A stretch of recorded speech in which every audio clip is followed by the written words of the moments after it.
Origin Chat Songsuji reaction. This is Will China Invade Taiwan Next by the channel RealLifeLore. This was the first video on my recommended feed, right, in the home page. So yeah, YouTube algorithm is, I guess, let's just say funnily weird. But yeah, with the recent event, with the Pelosi visit, it's becoming more and more like, okay, this might happen, even though I highly doubt it, right? They're not going to do that just based on that. But then again, what happened this year with the Ukraine, you can never know.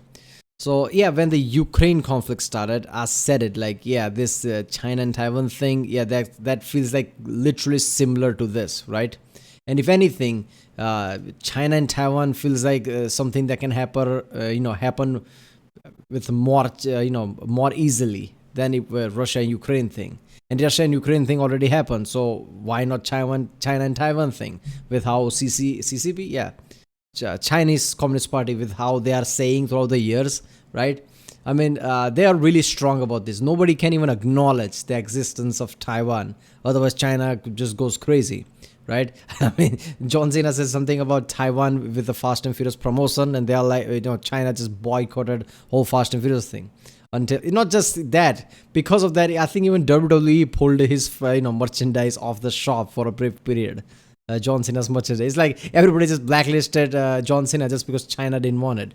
I mean, that's some next level shit. And then he had to apologize in something, broken Chinese with whatever he was saying. But yeah.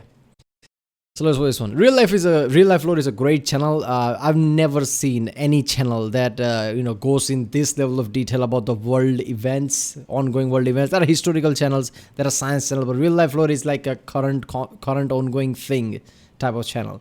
If there is something you need to know about today's world going today, RealLifeLore is a great channel. So let's watch it.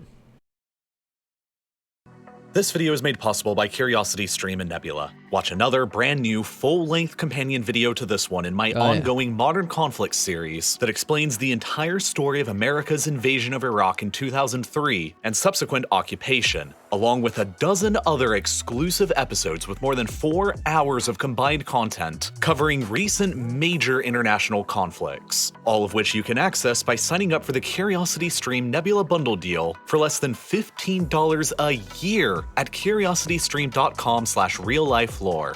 In February, the Russian armed forces initiated the largest-scale invasion seen in Europe since the Second World War, when nearly 200,000 of their troops invaded Ukraine. The event has understandably shocked the rest of the world, and has completely changed the way that our globalized society was operating before in countless ways. Yeah. But one of the places that has been the most shocked and alarmed by the sudden invasion is a faraway island halfway across the world in the Pacific. Taiwan. Of course, Taiwan's situation is, in many ways, highly similar to Ukraine. Both are smaller, de facto independent states directly next door to a culturally similar, but larger and much more powerful country that once historically ruled over their territory, and continues to consider them to be fully within its own sphere of influence. It's different in a small way that with the Ukraine and Russia thing, sure, Russia can claim the Ukraine didn't existed before world wars or whatever, sure, but throughout the year they acknowledge Ukraine, right? China doesn't even acknowledge Taiwan, doesn't let anyone else acknowledge Taiwan. I mean, that's a bit extreme, right? I mean, I don't want to say, look, it's this is like a mathematical way of thinking. If this means this, then surely this means this. I mean, that's how it happens in mathematics, right? So if Russia can invade Ukraine, and if China's Taiwan situation is much worse than that, then surely China would... No, not really. You don't know that, anybody's extreme like Putin, right? You don't know if China's going to take that step. But still, it feels really probable that, yeah, this conflict... let's just say if something like this happens now, one conflict is already fucked up. 2 conflicts, that's going to be way too heavy for the world. If not outright control. For centuries, the island of Taiwan was ruled by the Chinese Qing dynasty in Beijing, and the population became majority ethnically Han, as in the rest of China. Taiwan was then conquered by the Japanese in 1895 and ruled by them for half a century, until it was returned at the end of World War II.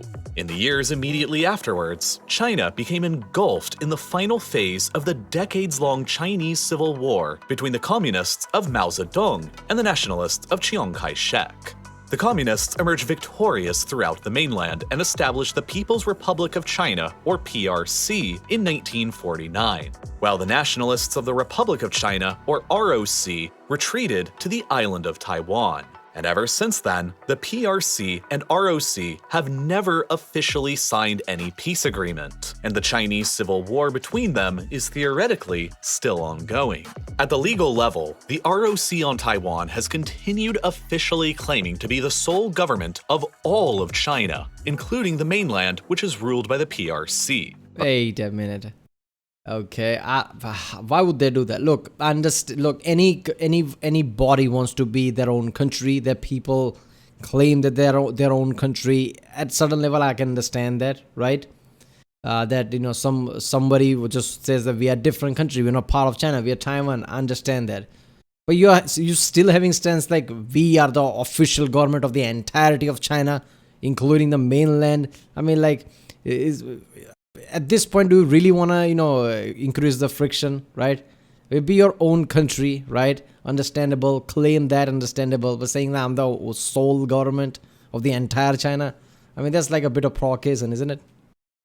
But across the many decades and generations that have passed, has also discovered a new sense of independence and a separate Taiwanese identity, while blossoming into a highly developed, globalized, Western-oriented democracy.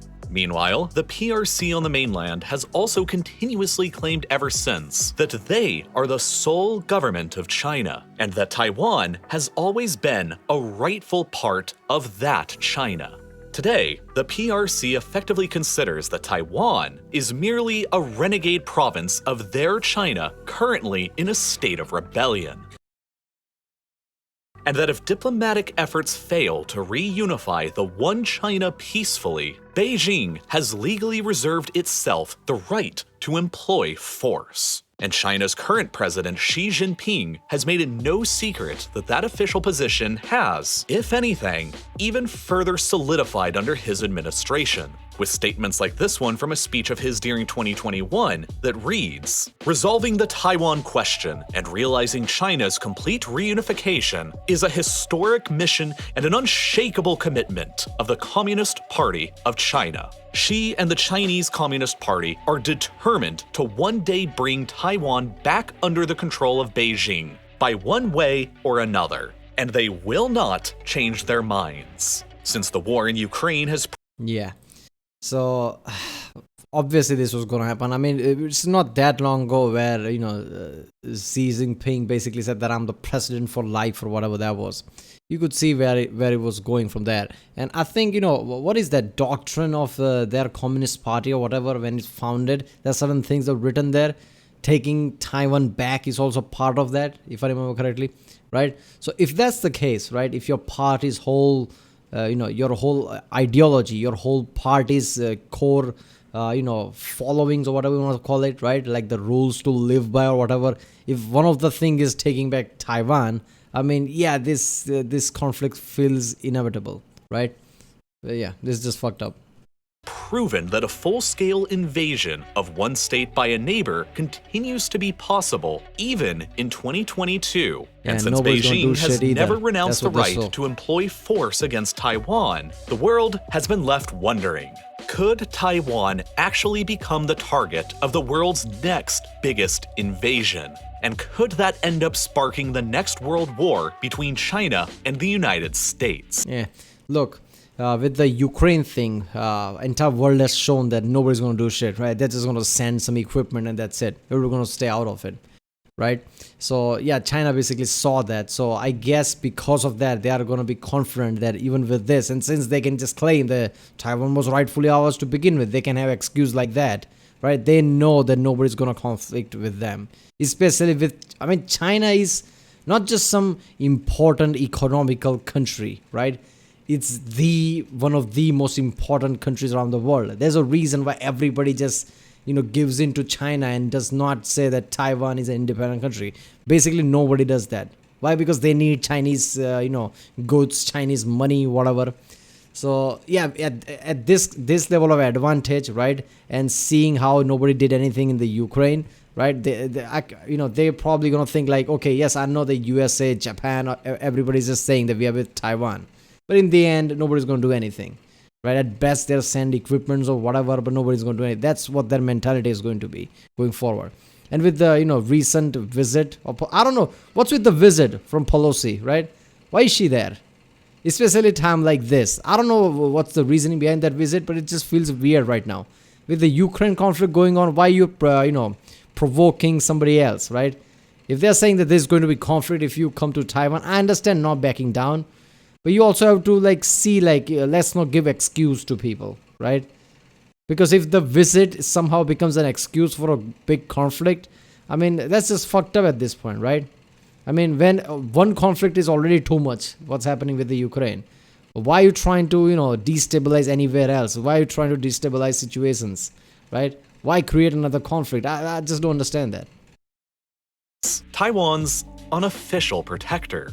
The answers to those questions are complicated because while Taiwan's situation is in many ways very similar to Ukraine, it is also very different. For starters, Ukraine is directly connected by land to Russia along a border that stretches for 2,000 kilometers across mostly flat and empty, hard to defend countryside, and the Russian army has still struggled with invading it. Meanwhile, Taiwan is an island separated from China by the Taiwan Strait, a body of water that at its narrowest is still approximately 130 kilometers wide. A similar distance as Cuba is from the US state of Florida.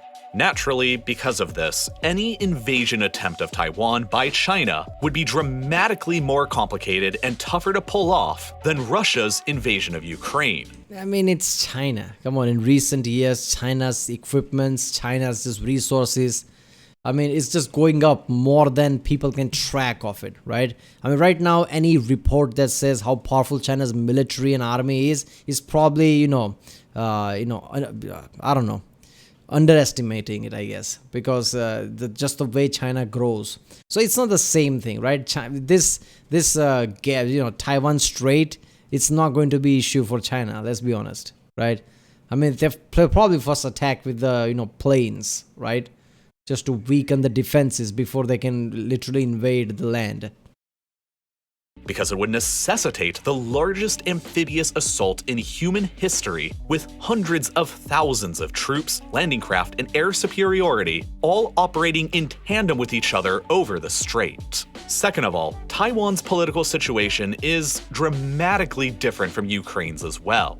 Taiwan is not a member of the United Nations, and only 15 mostly small countries officially recognize its sovereignty, like Haiti and Nicaragua. This is largely, once again, because the PRC considers Taiwan to be a rebellious province of theirs, and the PRC refuses all diplomatic relations with any country who sees things differently. Seeing as how the PRC is the world's second largest economy, with a population of more than 1.4 billion people, and Taiwan's population— I'm sorry, I still can't get past the John Cena thing, right?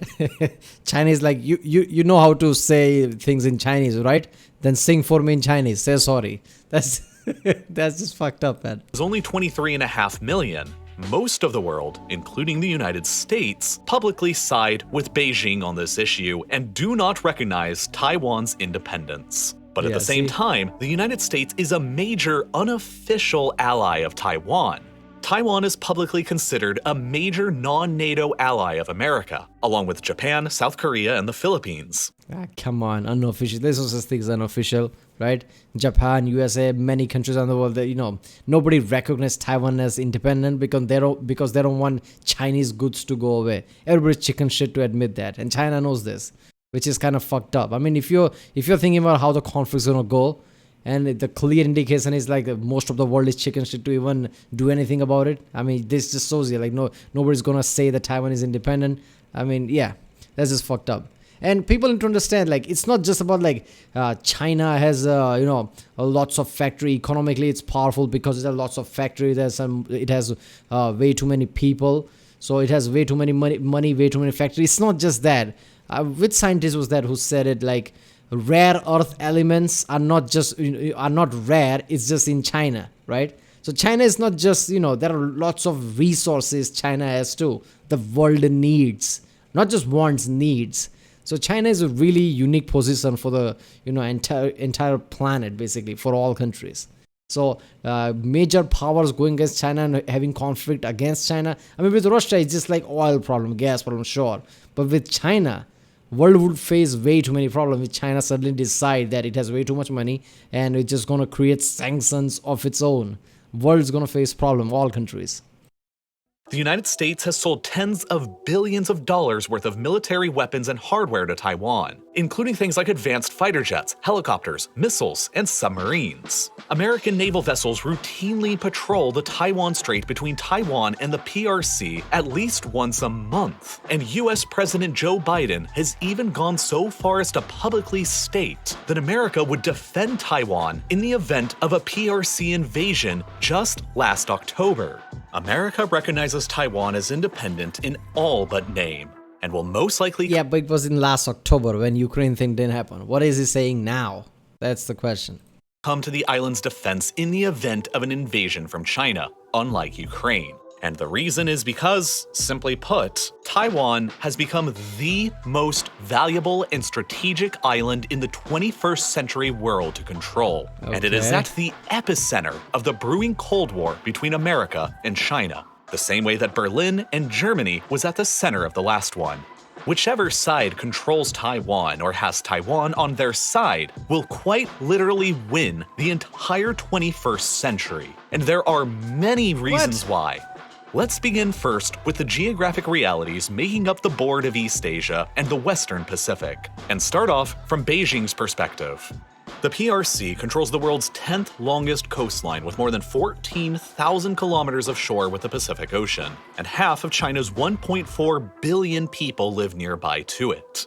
Many of the largest port cities in the world, like Hong Kong, Shenzhen, Ningbo, Shanghai, Qingdao, and Tianjin, lie directly on this coastline and connect China's heavily export-driven economy to the rest of the world's global supply chains. Yeah. However, access to the greater world ocean from this long shoreline is confined by thousands of islands, both large and small, stretching down from the Japanese archipelago, the Ryukyu Islands, Taiwan, the Philippines, and the islands of Borneo and Sumatra, which naturally separate the Yellow, East China, and South China Seas from the greater Pacific Ocean through a series of dozens of choke points zigzagging in between them. And unfortunately for Beijing, this entire island chain directly off their coastline and all the choke points in between are almost all entirely allied to or under the influence of their greatest geopolitical opponent, the United States. Every possible route that the Chinese Navy or Chinese merchant ships can take right now out into the greater Pacific leads directly through or near a major US allied controlled choke point.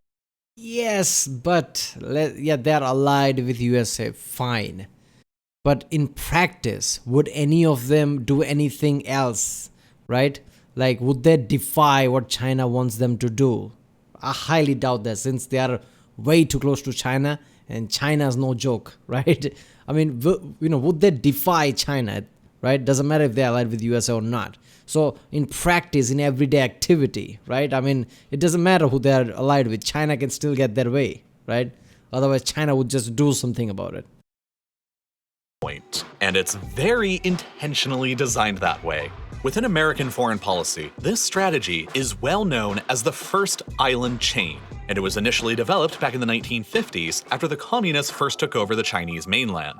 By maintaining close military alliances with Japan, South Korea, Taiwan, and the Philippines, all directly off of the Chinese coast, the United States can effectively control all of these choke points, contain the PRC Navy within her immediate territorial sea. Yeah, so see, this just like, okay, let's say the massive conflict starts, right? Let's say China tries to invade or even starts invading Taiwan, and now USA point blank comes to the defense of Taiwan like with full force. I mean, this would be a hard fight for China, since all these islands, they have military resources from USA. They feed the resources, USA feeds resources to these people. So when actual invasion happens, obviously USA can use all this island as bases to attack from. I mean, that's like, yeah, that would give them massive strategic advantage. So I don't know, man. At first I just thought, like, if China tries to take over Taiwan, it would be really hard, even if USA gets gets involved, it would be really hard for Taiwan to defend back. But apparently that's not the case with this island chain or whatever, the first island chain.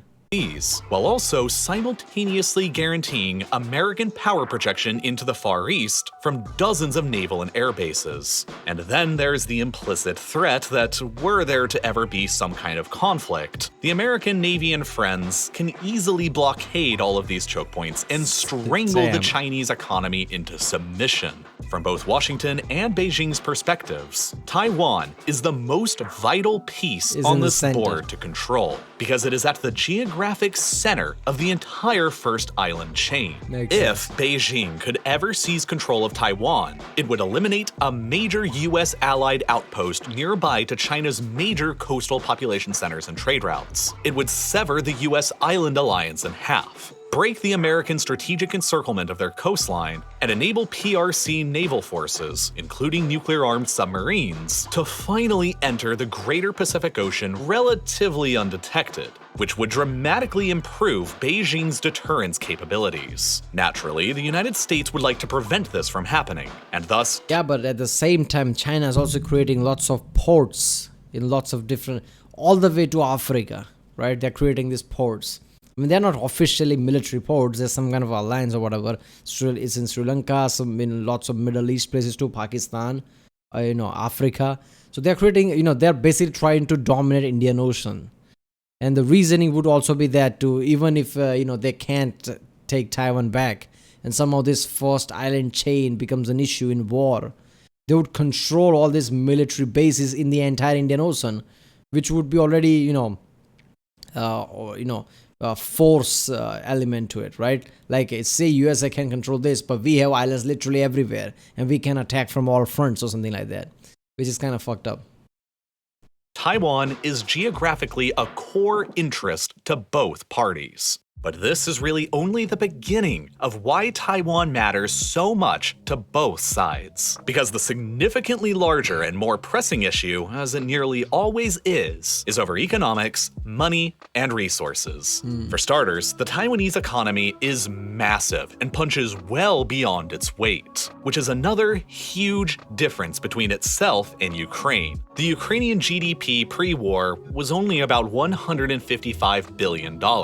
While Taiwan's GDP is roughly 5 times larger at $786 billion, putting it on a par with Turkey despite having far less people. And the single most important thing to understand about Taiwan today that explains everything from their huge economy to their position as the world's most valuable island of the 21st century is that they absolutely dominate the entire advanced semiconductor and chip industry that powers nearly every advanced civilian and military technology around the world. Yeah, you've seen a lots of like made in Taiwan and lots of electronic chips and shit.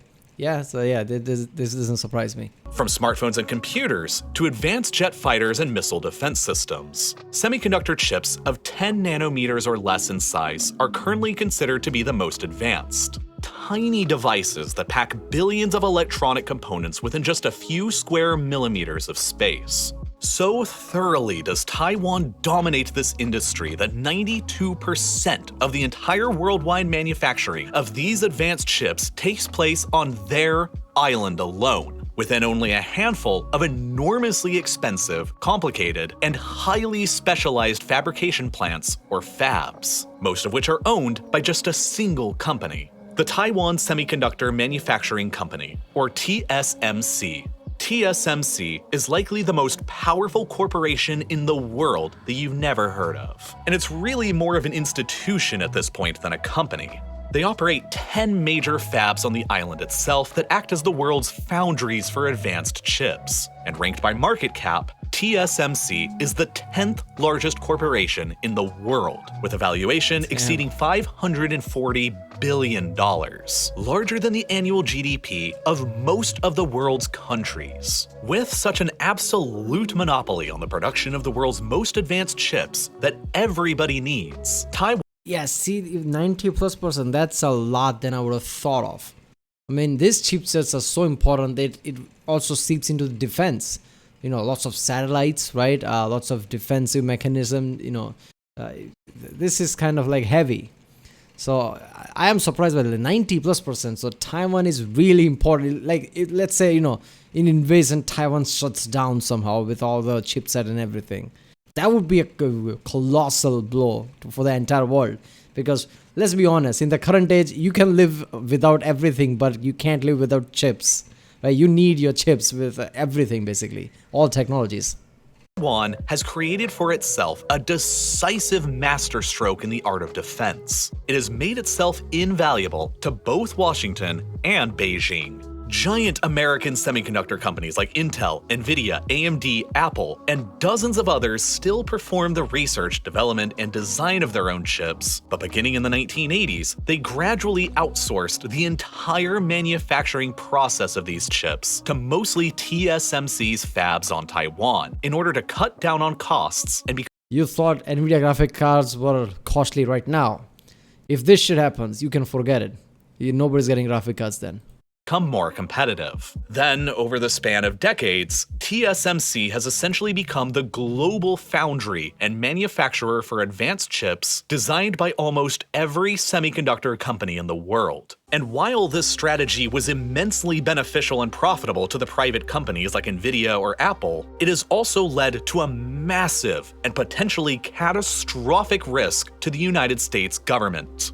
The overwhelming majority of the US military-industrial complex's most advanced chips that are powering their most advanced military weapon systems and technologies are pretty much all originating almost next door to America's principal geopolitical opponent of the 21st century.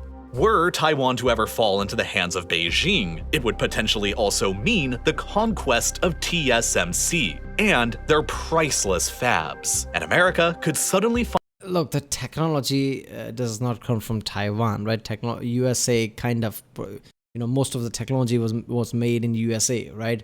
I mean, it's just made in Taiwan. So yeah, it would be a blow to the supply chain.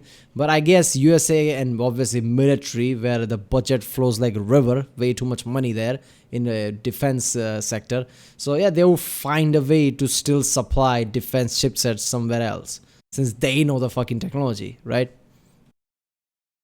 Find itself entirely sealed off from the production of advanced chips, meaning that China would stand to gain the upper hand in advanced military technology like artificial intelligence and in nearly every other facet of modern warfare. At the same time, Beijing stands to lose a tremendous amount as well. Today, the PRC represents around 60% of the entire global demand for semiconductors, and the vast majority of these are either imported or manufactured locally by foreign suppliers. And despite all the animosity, Taiwan is one of Beijing's most crucial suppliers, since nearly half of Taiwan's exports to the PRC are entirely just semiconductors. Were the PRC to initiate an invasion of they don't think that as an import-export thing. They're just like, yeah, bring that from our other state known as Taiwan. That's what they probably think. Like, China is making these semiconductors. I thought it was Taiwan. What'd you just say? Oh yeah, China makes it. Taiwan, Beijing stands to potentially pull off a masterstroke by capturing the control of this entire crucial global industry and locking America and the West out from it, potentially securing Chinese technological and military superiority throughout the rest of the 21st century in the process. Yeah, but of course, an invasion could also dramatically backfire on these objectives as well. The priceless fabs themselves could easily become casualties of the fighting, or the Taiwanese may end up sabotaging them themselves out of spite if the war's outcome becomes dicey. And these fabs are not easy to. Yeah, they will sabotage it just out of spite, let's be honest, right? They're not gonna let China take over 90% of this, industry. Replicate despite everyone trying to, because they're ridiculously expensive and highly specialized. For their own part, Taiwan has closely guarded the technology of this crown jewel for decades, with many referring to the fabs as the island's silicon shield. TSMC has opened up some smaller scale fabs in China, the United States, and Japan, but none of these foreign plants abroad produce any of the more advanced chips under 10 nanometers. They only produce larger and outdated chips, while all of the smaller, advanced chip manufacturing continues to remain at home, closely guarded on Taiwan. And now, both Beijing and Washington are desperately attempting to remove their critical over-dependencies on Taiwanese chips. Having now recognized the tremendous historic error of outsourcing advanced chip fabrication to Taiwan, Washington is hoping to reverse the trend by bringing fabrication back home. Through careful diplomacy and economic incentives like the CHIPS Act, set to allocate $52 billion of government investments for US-based domestic chip. Yeah, see, I knew it, right? I mean, the USA has the technology. They just, allowed Taiwan to be like, okay, Taiwan is, sending us, it's cheap, it's working. So that's how Taiwan became the big. Otherwise, the technology is with USA. I mean, anything chip, anything computer came from USA, right? That's how they become the dominant economy of the world in past few decades, right? So yeah, they would just, I guess eventually they would create another whole system. But yeah, if suddenly Taiwan, goes down, yeah, then the supply chain would be compromised. But I don't think military would be the issue. They'll find a way, I guess. They have enough money like that. But yeah, that's just fucked up. But one thing's for damn sure, because Taiwan has this like 90% of the chipset industry like that. That's enough excuse for someone like US to directly get involved, right? Because if the direct invasion of Taiwan starts, US would definitely get involved. They're not letting go of that thing, right? Eventually, like I said, they will find a way. But why would they do that when it's Taiwan is just there, right? So I guess they would get involved. But that would be fucked up. Let's be honest. Hold this shit starts, that would be really bad. China and Taiwan issue. Let's hope this doesn't happen anytime soon, because one conflict is too much. Two conflicts would be, I don't know, that could be the last straw in a way, because we can never know how butterfly effects work, right? I mean, just watching real life lore videos about Ukraine and even this time, it just shows you like how much layered things there are that we don't even see, and how much complication this kind of things create. So the two conflicts, I don't know. I think that would be that could be the last straw, and it could spark some kind of a global event. If not point blank world war, some kind of a global event wars. That would be problematic for decades to come, not just years. $1 billion factory in Texas, Intel to build a $20 billion factory in Ohio, and most peculiarly, TSMC themselves to build a $12 billion fab in Arizona, about the same price as a brand new Ford-class aircraft carrier. Crucially, this will become the first fab constructed outside of Taiwan by the company that'll produce the more advanced 5nm chips. However, TSMC is not about to give up their home-based Taiwanese advantage. While their Arizona plant will be producing 5nm chips, it won't become operational until at least 2024. Yeah, I mean, US is like, yeah, we're gonna give it to Intel, Samsung, and also TSMC, and we'll slowly just, some espionage here and there. We'll get back to speed. No, Which time, the 5nm process is projected to be fully replaced by TSMC's newest 3nm process back within the Taiwanese fabs as the latest technology. And they've already initiated research and development into 2nm chips. And while the US government may be investing $52 billion... See, that's what I was saying at the start. Like, if you're the 90% of the industry, you have such a chain of supply, the supply flow at that moment, you can develop this technology better and better than anybody else, right? You can't just pour money into a certain industry and say, be better than somebody else. That's not how innovations work. Into domestic chip manufacturing, TSMC alone will be spending roughly double that, at $100 billion over just the next 3 years on building out new fabs, new research, and new development. And it will be very, very difficult, if not even impossible, for any other country, let alone company, to catch up with them in their technology anytime soon. And thus, Taiwan's semiconductor industry simultaneously dissuades Beijing from ever launching an attack because they need their chips, while also guaranteeing America's support even if it does. So Xi Jinping's like, okay, let's bomb the place. And the general's like, what did you say? Let's bomb the place. And how your fucking satellite's gonna work then? Does ever happen, because they likewise also need their chips. Because the global chip shortage that we've all been experiencing recently is only a foretaste of the absolute mayhem that would be unleashed were Taiwan to ever come under an attack.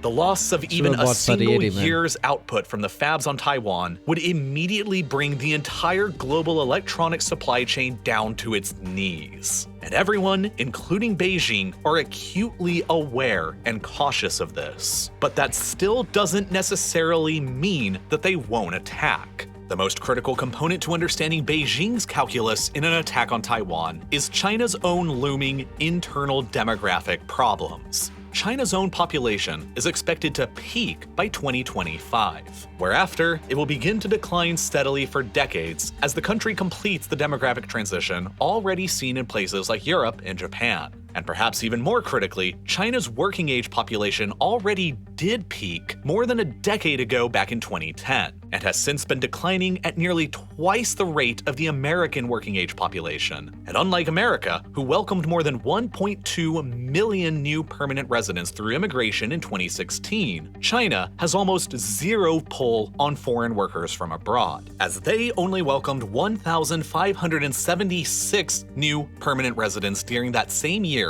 as America, or 750 times less. On top of this, China has been experiencing skyrocketing household debt levels and faces a significant amount of resource insecurity. With only limited oil and gas reserves to rely upon within their own borders, and with an ever more energy-hungry economy, China is by far the world's largest single importer of petroleum, at more than 10.8 million barrels a day, which is 3/4 of their total oil consumption. And one set of projections from Tsinghua University reasonably calculates that China's oil and gas imports, primarily coming in from the Middle East, will peak between Yeah, so in China, the housing prices and shit like that is creating some kind of a gap that normal people can't afford it, right? That was, I don't know, was that a video or something article I saw that there are literal ghost towns in a way, right? They made some kind of a European style cities apparently,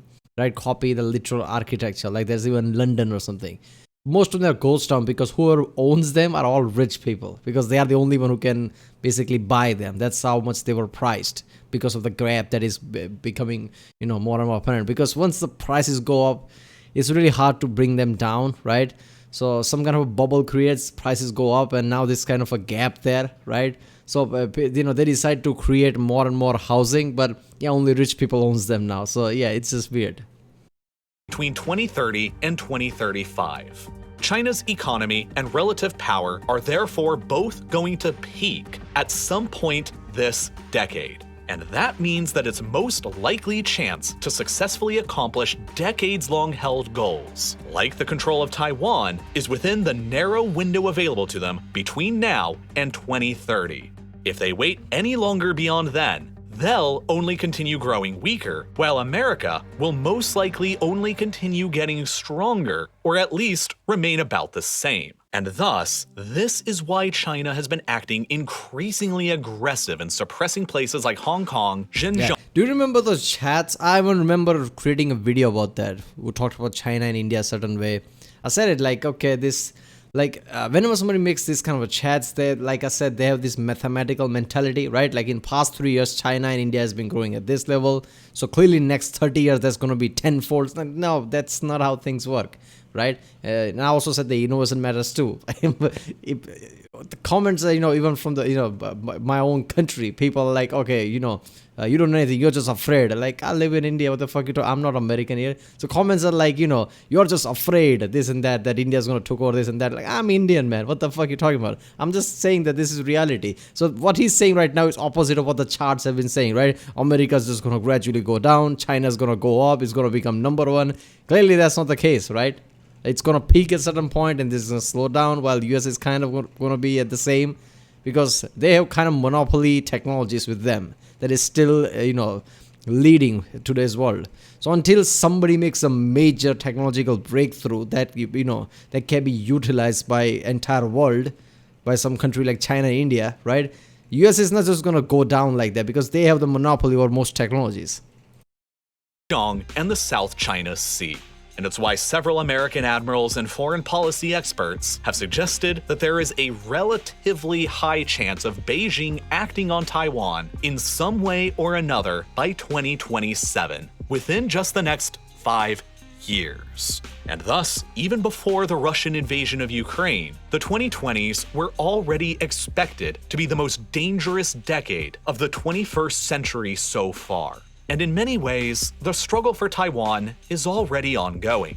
Like many other countries, Taiwan maintains what's called an Air Defense Identification Zone, or ADIZ, over their territory, an airspace over land and sea in which all aircraft must be identified and located within the interests of national security. Beijing has been Yeah, so this was in the news just, I guess, just few hours ago or something, that China was conducting drills by, violating this median line. So they were doing some drill here or something. I don't know. steadily probing Taiwan's defenses and testing their resolve by repeatedly flying military jets across this ADIZ. In 2020, they flew 380 of these military flights across Taiwan's ADIZ. And then, in 2021, they dramatically increased this to 961 flights, performing an average of almost 3 per day throughout the entire year. Taiwan's Air Force has had to almost continuously scramble their own planes to ward off these Chinese jets, and the sheer frequency of them. Yeah, see, so I also said in the previous video how China is just, increasing their influence in the Indian Ocean by creating bases. Somebody said like America has this much bases. I know that. That's not what I'm saying, right? Obviously, nobody can match American outside bases. Nobody can even come close to that. But China is kind of putting bases in a strategic places in the Indian Ocean, just so they can have somewhat dominated, presence. Like, they're not going to overtake USS presence, but they are going to be there as well. That's the thing, right? So obviously, this from 2020 to 2021, the poll just because it got threefold how many times they violated the line of Taiwan. So I guess they're just testing like how much USA is willing to do, how much foreign entity is willing to do. They're just kind of playing a bit weird poker, right?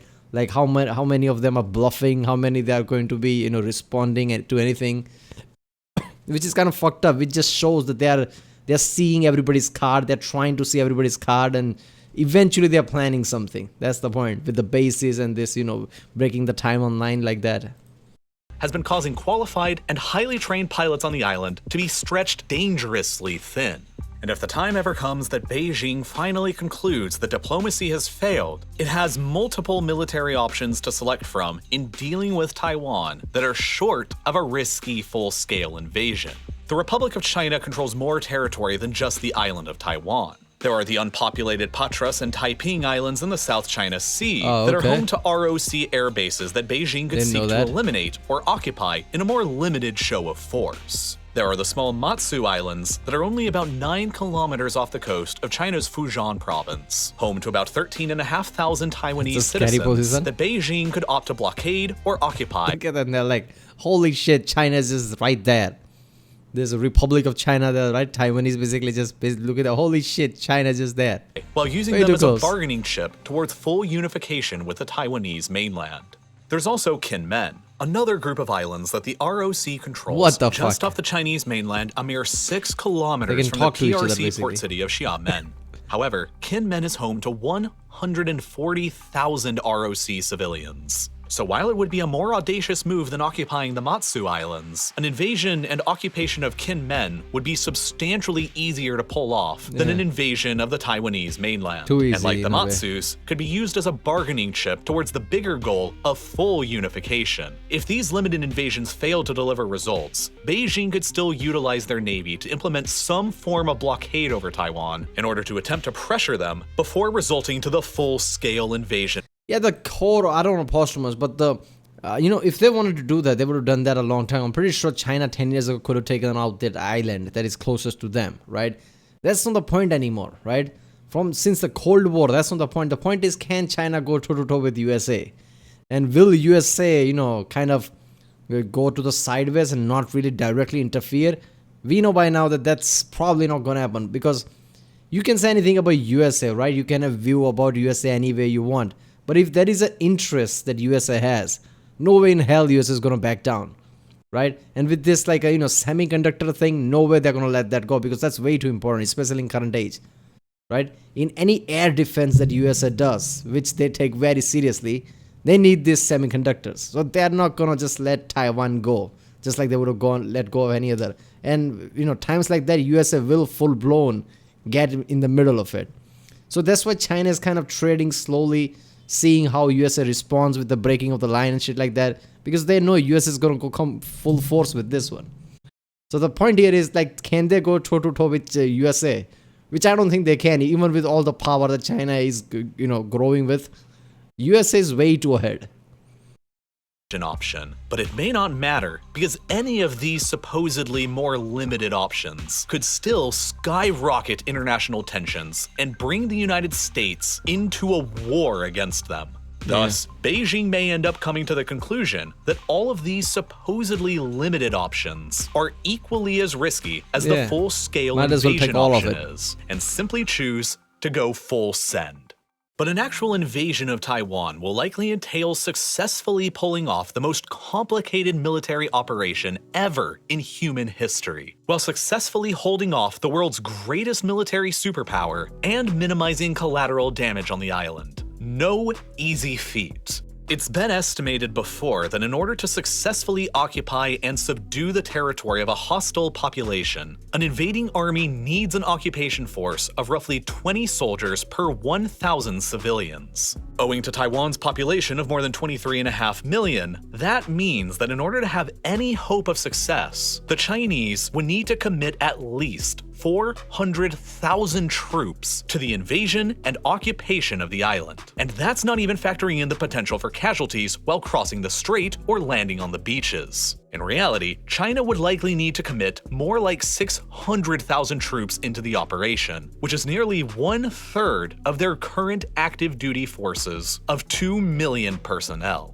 To put all of these figures in a perspective, the Allied invasion of D-Day at Normandy in 1944 remains the largest amphibious invasion in military history so far, and it only involved 156,000 invading Allied troops. The Chinese would require 4 times as many men to pull off a successful invasion of Taiwan, and they would need an absolute armada made up of thousands of transport and defense vessels to carry them across the strait, and thousands of planes and missiles flying through the skies above to defend them and lighten up the ROC defenses on the beaches. Building up the huge amount of supplies and logistics for such an enormous operation across the coast from Xiamen to Fuzhou would be impossible to keep a secret from America. And then there are only limited available landing positions on Taiwan itself. The eastern 2/3 of the island are dominated by mountains, and the coastline there is almost entirely rugged cliffs that are entirely unsuitable for a landing force. The western third is dominated by a low and gentle plain where most of Taiwan's population resides, but much of the waters in the west are shallow and hostile to the thousands of ships that would be swarming in from the mainland. Thus, there are only a small handful of beaches across the southwestern and northern edges of the island that would make for suitable PLA invasion and landing sites, and Taiwan has ample opportunity to build extensive fortifications across them to protect them. Damn, okay. So obviously the landing places are very low. They would be in high number, right? So yeah, look, 21st century is not known for its competency, right? I mean, obviously, the way he showed here, like, you have to go against USA, right? You have to face this amphibious assault, and you have to make sure the collateral damage is not that much, and, destroying all that semiconductor factories and shit like that. Those are 3 factors you need to think of before invading. So no way in hell they can successfully do that, right? If they attempt everything and somehow even, dominate against US as well, they will have collateral damages, right? So I don't know. Further, most of TSMC's fabs are located nearby to these beaches and would almost immediately fall directly within the line of fire, and their destruction would be a massive loss to the invading Chinese military. And even if they do successfully land on the beaches without destroying any of the fabs, a Taiwanese insurgency deeper within the mountains of the island's interior would be incredibly challenging for any military to snuff out. Ultimately for Beijing, a success in taking over Taiwan would sever the first island chain, break out their naval containment, enable China to freely project power into the Pacific, improve their nuclear deterrence capabilities, undermine the US alliances with other partners in the region, and potentially hand them the keys to the global advanced semiconductor industry and the TSMC Corporation, all but guaranteeing them the more technologically advanced military over America later on in the 21st century. Yeah. But there are numerous risks. If America and her regional allies like Japan and Australia intervene against them, they could all inflict massive damage on the untested and combat inexperienced Chinese military. A defeat in Taiwan could transform into an epic embarrassment Seriously. and undermine the Communist Party's power and legitimacy at home. On the other side of the coin, a Chinese conquest of Taiwan would be a crippling blow to America. So yeah, they are facing the same thing that Mao faced in his time, right? Like the PLA was a new thing at the time. It was a revolutionary uprising in their country, right? Around that time, if he had tried to take Taiwan with full force and badly defeated, right, his credibility would have gone down in his home place, right? So he didn't want that. He wanted stability. That he wanted to look strong. Same shit would happen at this point. If they lose badly here, how are they going to project like, oh, we are China, we're powerful, this and that, what they're going with today in their own home, right? The instability would be too much, right? Their government would face instability there.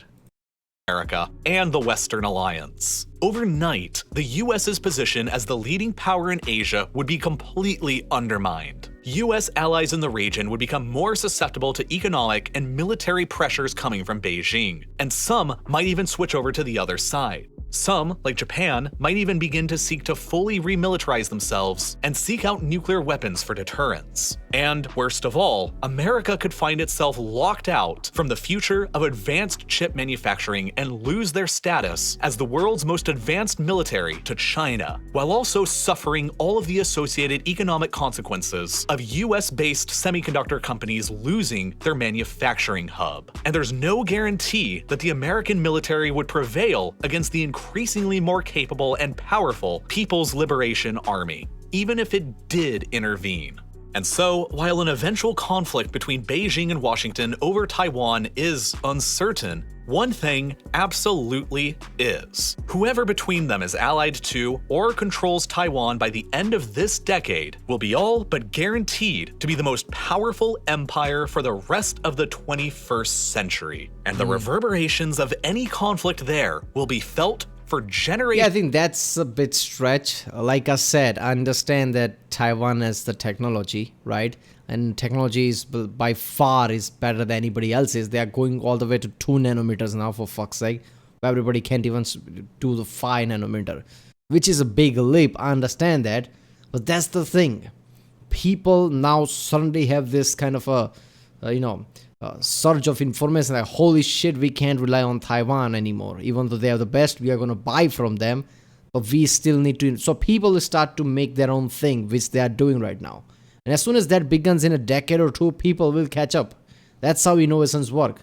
Like if you have the best scientist, if you know how to make the technology, even though you don't have the supply right now, so you can't be the best right now, but in 10 or 20 years you kind of will be, or will be the total Taiwan. So I think the whole 21st century is going to be dominated whoever controls Taiwan. It's not really true. That's the case right now, but yeah, not the future.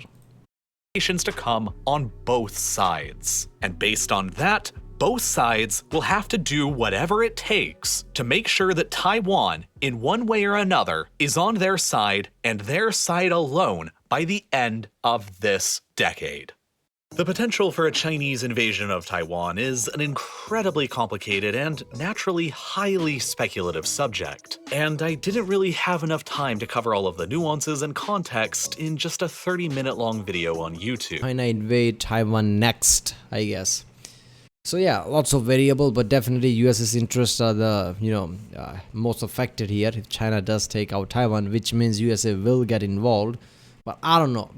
There's so many variables here, you can't really predict what's gonna happen. But yeah, hopefully there won't be any struggle like that, because it feels to me that China has a lot to lose, right? I get it that they're saying that it's in our doctrine that we are taking Taiwan back. That's the whole point of their party in a way, right? It's in their core beliefs.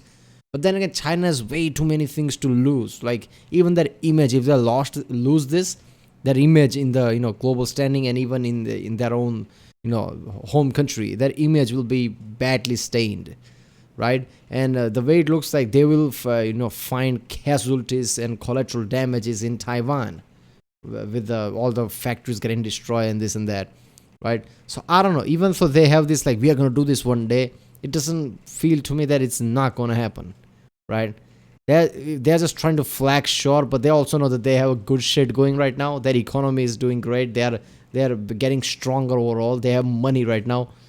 All of that would go out of the window if they fail at this attempt, and they know they're facing USA in the end. So no, I don't think that's going to happen. But yeah, fucked up thing about this is that all the conflicts of the past with the Iraq and things, right? Only one country had, in those conflicts, only one side had the nukes, not the both. In this, China has nukes, right? So is USA. In the current conflict, Ukraine doesn't have nukes, but Russia has. And everybody's just kind of trying to help Ukraine.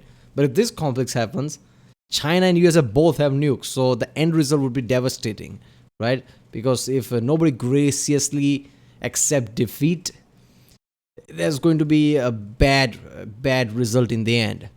Let's hope the fallout, the game, is not real, because in that, US and China fought, and there you go, nuclear annihilation, and there's your fallout now. Let's hope that doesn't become weird reality. Alright, well, that was Will China Invade Taiwan Next by the channel RealLifeLore. If you like my reaction, subscribe. Yeah, I'll see you next time.